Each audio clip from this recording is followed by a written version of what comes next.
Coming up tonight on Business Live, Bank of Ghana cites global economic uncertainties and slow pace of inflation rate as reasons for maintaining the policy rate at 29%. In the outlook, global inflation is expected to decline further, but increasing geopolitical tensions and potential supply constraints associated with developments in the Red Sea could pose some major risks in the outlook. We have more from the MPC meeting, plus some reactions as well. Also in this bulletin, Finance Minister declares revenue mobilization as his topmost priority as he pays courtesy call on officials at the Tema Port.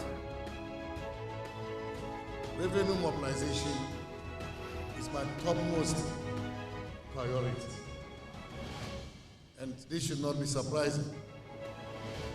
Government has a duty to implement programs and projects. Plus, all is set for the Joy Business NIC Insurance Dialogue happening tomorrow live on the Joy News channel at 1 p.m. We will be having a discussion on that for you.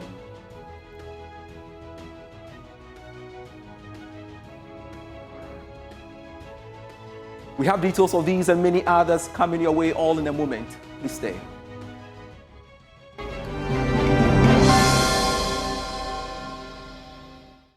Thanks so much for your company. I am Pius Kojo Baka, and we've got to begin business from the corridors of the Bank of Ghana because they have indicated that they were forced to keep the policy rate at 29% because of global economic uncertainties and slow pace of inflation. My colleague George Yafe was at the press conference held earlier today and has filed this report. Addressing the media here in the boardroom of the Bank of Ghana, Governor Dr. Ernest Addison argued that there are still some global uncertainties and therefore it might be prudent to hold the rate at 29%. In the outlook, global inflation is expected to decline further, but increasing geopolitical tensions and potential supply constraints associated with developments in the Red Sea could pose some major risks in the outlook. Global financing conditions have remained tight despite easing inflation due to near-term risks such as the escalating developments in the Middle East, which may impact energy prices and force central banks to keep rates tighter for longer. On the Ghana cedi, Dr. Ernest Addison maintained that he is expecting the local currency to respond positively to the strong economic data that we are witnessing in the coming weeks. All of that put together has meant that we had an overall balance of payment surplus of about 0.46 billion. A year before that, the deficit was over 3 billion. So we are swinging from a deficit of over 3 billion to a surplus of 0.4 in 2023. This really is the picture, that the major source of vulnerability underlying the currency, right, was the outflows from debt service payments and all of that, right? And that has helped us build reserves better, and therefore one should expect that the currency is better supported given the level of reserves that we have. The Central Bank Governor, Dr. Ernest Addison, has also been giving us some update on the IMF program. When is the board going to meet and when Ghana is going to get the next tranche of funds? If the review is successful, hopefully the board of the IMF will meet by May or June. And we should expect a disbursement soon thereafter. This time, we are not expecting 700 million. This time, we are expecting just 360. So it's just about half of what we had during the last review. On the position of the National Investment Bank, the governor announced that government has taken a decision to recapitalize the bank.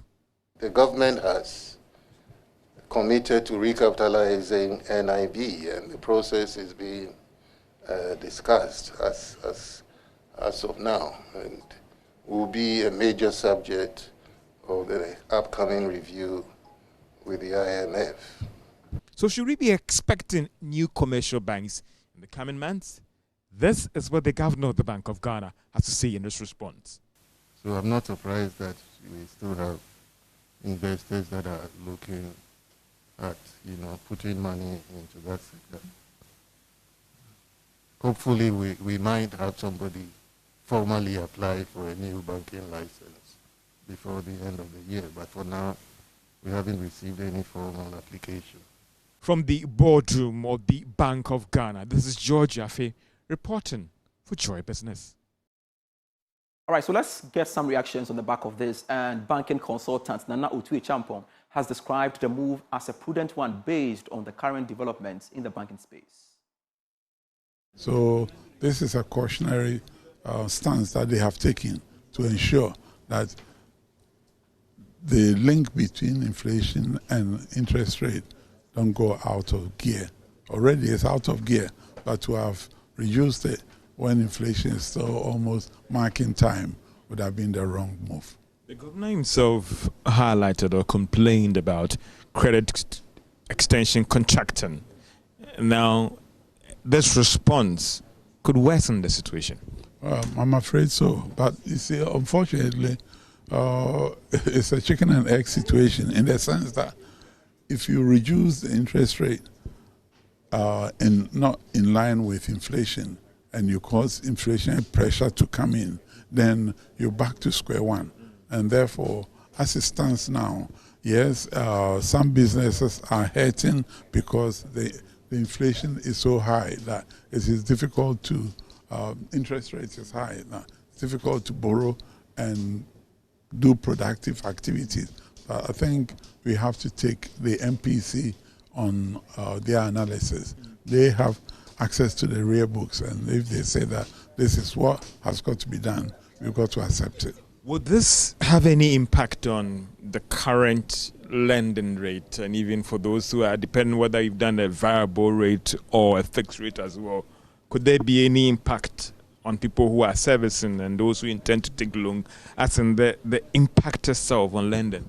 Yeah, well, the status quo in that what you are paying, you continue to pay the same thing.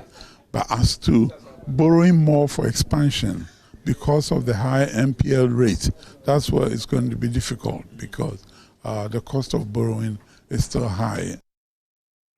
More reactions, and economist Dr. Edu Owusu-Sarkodie believes the move should indirectly help slow the pace of the cedi's depreciation. Body, including the business community, will be happy to see a reduction in the policy rate, but the central bank is not willing to reduce the policy rate now, citing several reasons. Notable among them is the geopolitical tension in the Middle East, which is posing so much uncertainties in the global economic development, and so you're not so sure of what will happen to your currency and to your imports and your exports, and how your supply will delay due to the increase in freight prices. The second one is that we've seen a slowdown in the disinflation process. Disinflation is when inflation reduces, but the pace of reduction is slowed, and so you also don't want to reduce the policy rate when the pace has reduced, the pace of disinflation has reduced. Remember that last time they met at the MPC, we were here, and they reduced it from 30 to 29%, and we saw an increase in inflation. That's not what we want. So the governor is cautious not to reduce the policy rate because it may spike up another, inflation rate. It's better to have 29% policy rate than to have 54 inflation rate. I think the balancing of the whole thing should be better. The private sector, which is obviously affected by this high policy rate of 29%, they now have a relief that the governor is directing the commercial banks to, do their one of their core mandates of advancing or lending to the private sector. In the past, as the governor indicated, they would rather hold their money and then go and buy government bonds. And so now the cash reserve ratio has been increased, and therefore, if you don't want to lend to the private sector, then you have to keep it. But some would say that in this development, why don't we allow the economic agents to influence that? In this current environment, with rising NPLs, rising inflation and the uncertainty, the prudent thing for every commercial bank to do is to be more cautious than being forced to lend. If you want us to lend, improve the economic situation, and they will lend. I met one of the CEOs of the banks, and he told me that his bank was recording profits. I asked him why. He said that his bank was not too exposed to government bonds. So the central bank is rather saving the commercial banks from the exposure. Away from the Monetary Policy Committee stories, now the Minister of Finance, Dr. Mohammed Amin Adam, has declared revenue mobilization as his topmost priority for the running of the state. According to him, this has become necessary due to the many expenditure handles in the country's governance structure. He made the declaration in interaction with officers of the Customs Division of the Ghana Revenue Authority as part of his tour of the port. Here's more. This is the first visit by the Minister of Finance to the ports as part of efforts to get adequate information on the operations of key revenue agencies. According to data from the Customs Division of the Ghana Revenue Authority, there is a shortfall of about 11% in revenue for the first quarter of the year as compared to the same period last year. Declaring his intention to make revenue mobilization a top priority, Dr. Mohammed Amin Adam charged the officers to step up their work as more opportunities exist in boosting revenue. Revenue mobilization is my topmost priority, and this should not be surprising. Government has a duty to implement programs and projects, and also to compensate public sector workers. And to be able to do this means that we have to be able to generate the revenue that will be enough to meet these demands on government. Commissioner General of the Ghana Revenue Authority, Reverend Dr. Amishadai Usuamwa, hinted although there has been a shortfall in revenue, customs collection for Tema has grown by more than 70% in the period. For the first quarter of 2024, customs have grown the revenue by 74% year on year. And even though it's a very significant revenue growing 74% in just the first, I mean, when you compare the 3 months of 2024 with the 3 months of 2023. I want to start, this growth comes because we have identified a number of leakages that we continue to work on. And as we work on these leakages, it helps us to be able to increase the revenue.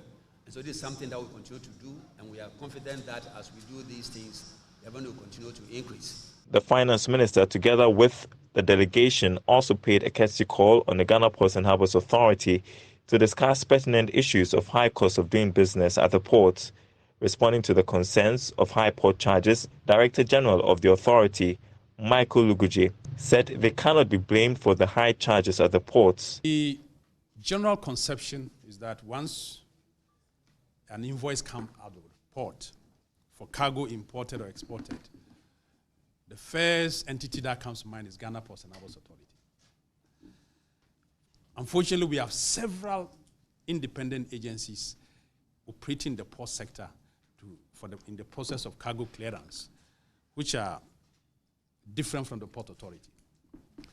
Now, we have done quite a number of studies, and the most recent one was just about, I think, early part of this year, when we were at EMT, led by the Shippers Authority, to present port charges or cargo clearance charges through our ports. And it was obvious that out of the total charges, the Port Authority's contribution is less than 10%.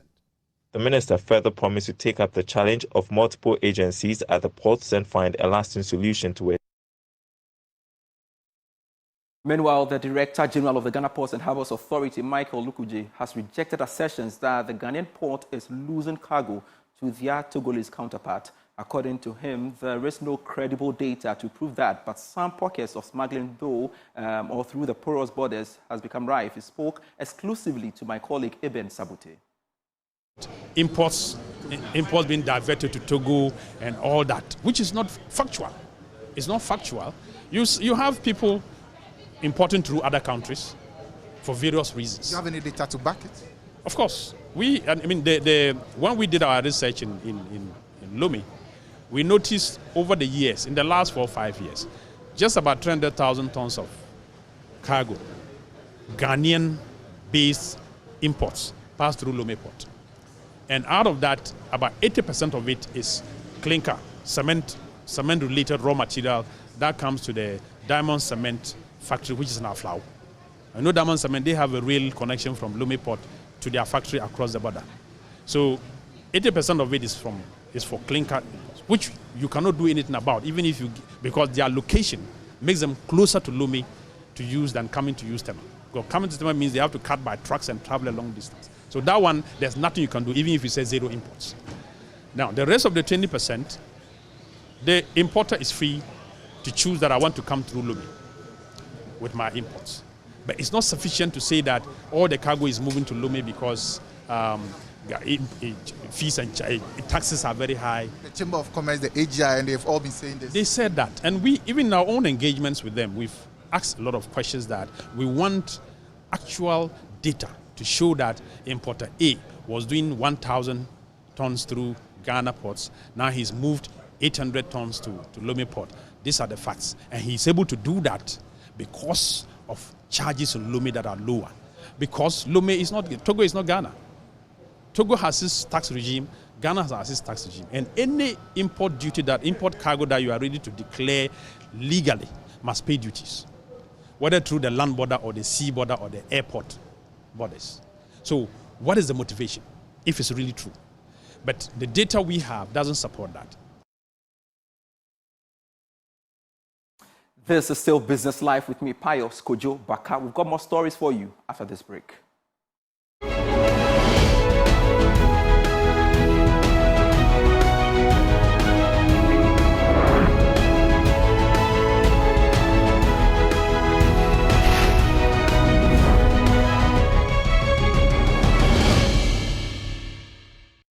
Hello, welcome back to Business Live. Ghana's financial sector has suffered a series of economic shocks in the past few years. Now, with an audacious goal to increase insurance coverage to 60% by 2028, a tremendous growth over the past 8 years, the insurance sector remains a critical part of the country's financial architecture and its quest to drive financial inclusion. This and more is what the Joy Business and the NIC Insurance Dialogue will seek to discover. And my colleague Isaac Atase-Nyako joins me in studio for more details ahead of tomorrow's program. Thanks so much, Ike, for your time here on Business Live. Good to see you. Good to see you too. All right, so first off, tell me why we are talking about insurance tomorrow. Let me take it from here. What do you make of the insurance sector, Pius? Well, when it comes to insurance, Isaac, I dare say that it's nothing to write home about, because we're looking forward to increase the insurance penetration, and all efforts to achieve that, has proven futile. But I don't know. Well, exactly so. So you realize that one of the issues with insurance, or one of the issues hampering the growth or an increase in coverage of insurance, has to do with claims payment. Now, there's this negative perception surrounding insurance. Once you mention insurance, everybody tells you that, well, I don't want a situation where I give you money and when it's time to come for the money, it becomes a problem. Now, these and many more have contributed to the reduced growth or the slow pace of growth of the insurance sector, especially when it comes to coverage, because a lot of people are finding it difficult to putting their monies where they will have challenges when it's time for claims. And so we are seeking to have this discussion with the insurance industry to assess some of these things. Now, it's been lingering for a very long time. Now, what is the Insurance Commission doing about this? What are the players, the various insurance houses, what are they doing to improve claims payments, for instance, which is a major issue? Then again, when we look at the domestic debt exchange, we realize that the insurance sector is one of the sectors we didn't talk about that much. Yeah. But if you look at the whole financial architecture of the country, the banks were very much in arms about, the effects of the DDEP. We want to find out from the insurance sector how this has affected them, how they've been able to withstand the storm, and what they are doing to make sure that funds of patrons are being kept well to ensure the growth of the sector. Then again, we would like to look at technology. Now, everywhere we go, we're talking about emerging technology, AI, and recently, internet outages and all of that. How is the insurance sector employing technology to be able to drive coverage and drive penetration? So how, for instance, you can sit at home. I know now it's happening. A lot of people sit at home with short codes, with USSDs, and they can be able to, purchase premiums and all of that. But we're looking at how they can leverage on technology to improve some of these processes with claims. So it doesn't have to be that cumbersome process where I have to always go to the insurance office and then back and forth and all of that. Having enumerated the objectives of this very dialogue we're about holding, tell me one key thing that viewers can take away from the dialogue. I remember, I think when the post was shared on our page on LinkedIn, one of the practitioners said that this is the whole insurance industry converging at one place. Yeah. Now, this dialogue will seek to provide patrons with an avenue for answers to all their questions they have. Also to make sure that we break down certain terminology. So insurance is a very technical area, and so this program will also hope to break down certain technologies, explain certain processes, and also aid the public with information when it comes to the insurance sector, and also to assess, how the whole sector is doing, their challenges, the prospects, and where the insurance sector can be in the next, medium to long term. I guess you've lined up great personalities featuring tomorrow. Yes, and so we are privileged to have the acting commissioner with us, joining us tomorrow. Michael Kofi Andor will be here with us. We also have the president of IBAG, Shaibu Ali, and also we have Lina Edukofi, who is the president of WING. We have Seth Aklasi, the president of Ghana Insurers Association, and also we have Solomon Latte, who also heads the Chartered Insurance Institute. Great. So tomorrow, 1 p.m. on the Joy News channel. Yes. Is it going to be live on radio as well? Yes, it will be live on radio, live on TV, live on all our socials, Facebook, LinkedIn, wherever you can log on, YouTube, or my Joy Online as well. Everywhere, wherever, we'll be there. All right, so quickly, before we wrap up, Mike, I called you Mike. So how do viewers get to participate? Yes, in case I'm not able to watch, how do I get interactive on the discussions? Sure, so we'll be announcing our text lines in the course of the program, and so we'll entreat you to tune in. You can even tune in. I mean, Joy News is supposed to be your preferred news station, and so your dial should be stuck on Joy FM, whether it's radio or TV. Joy News on your multi-TV channels as well, on your DSTV channel as well. You can tune in, and we announce the text lines. All right. So you can follow our socials about Joy Business, Joy News, and then Joy FM on Facebook, on LinkedIn. And you can send us our questions via those mediums as well, and we'll be glad to share with the rest of the world. All right. Thank you very much, Isaac Atanyako, for your time. Always. Yeah. Always. Certainly, we'll be looking forward to that great dialogue happening tomorrow here on the channel at 1 p.m. on both platforms, myjoy, online.com, as well as Joy 99.7 FM and on Joy News channel. That's it for the bulletin. But before we go quickly to myjoyonline.com, BOG maintains policy rate at 29%. Cost of borrowing will remain relatively unchanged. And we got you that story here on Business Live. More than half of 23 banks fully recapitalized. That's according to the Bank of Ghana. Thanks so much for your company. I am Pius Kojo Baka. See you same time tomorrow. Bye-bye.